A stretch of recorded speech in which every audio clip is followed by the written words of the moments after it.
Hello bachcho, let's read the question. The question says, Statement 1, a bird alights on a stretched wire, depressing it slightly. The increase in tension of the wire is more than the weight of the bird.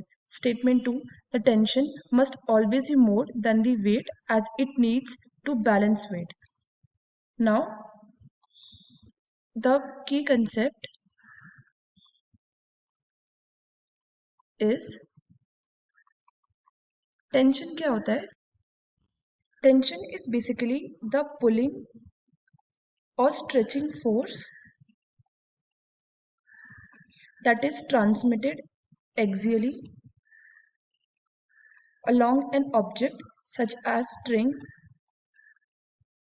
rod, etc. First, let's say एक wire सीधे था और जब बाद में इस wire पे एक बर्ड बैठ गया विच इज दिस, सो यहाँ से ऐसे पहुँचने पे इस वायर पे थोड़ा सा डिप्रेशन आ गया.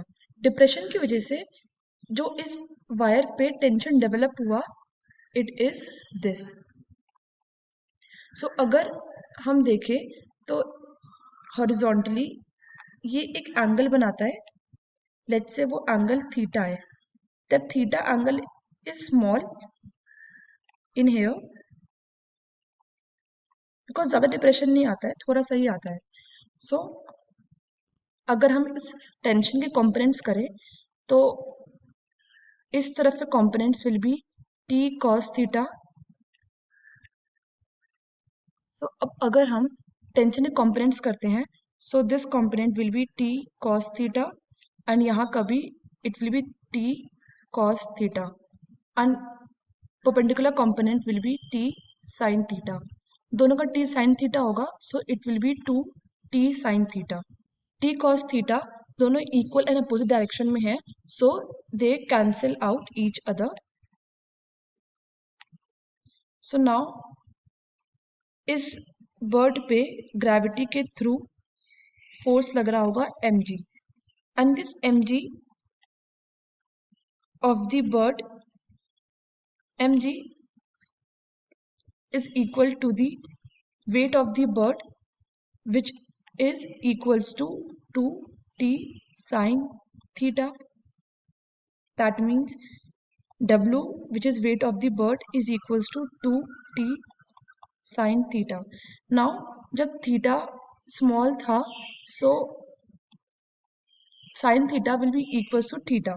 That means w is equals to 2t theta और tension will be equals to w upon 2 theta. तो अगर यहाँ देखें कि जैसे जैसे अगर यहाँ देखें जैसे जैसे चेंज इन टेंशन होगा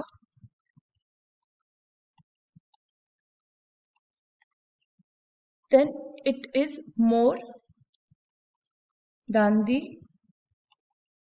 weight of the bird.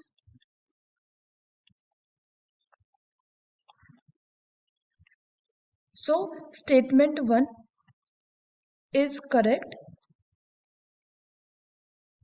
Because उसके अकॉर्डिंग जो डिप्रेशन आता है उसके वजह से टेंशन इंक्रीज होता है and this tension T is greater than w which is weight of the bird. And this is true since जो sin theta था it is very less so it will be equals to theta only.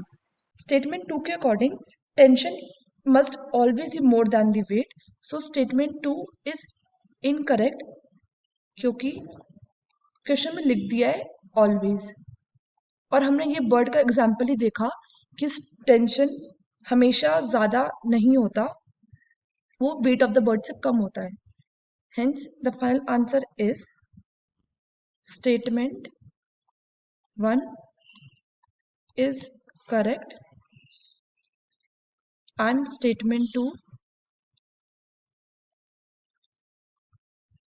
Is incorrect which is option C. I hope you understood it well. Best of luck.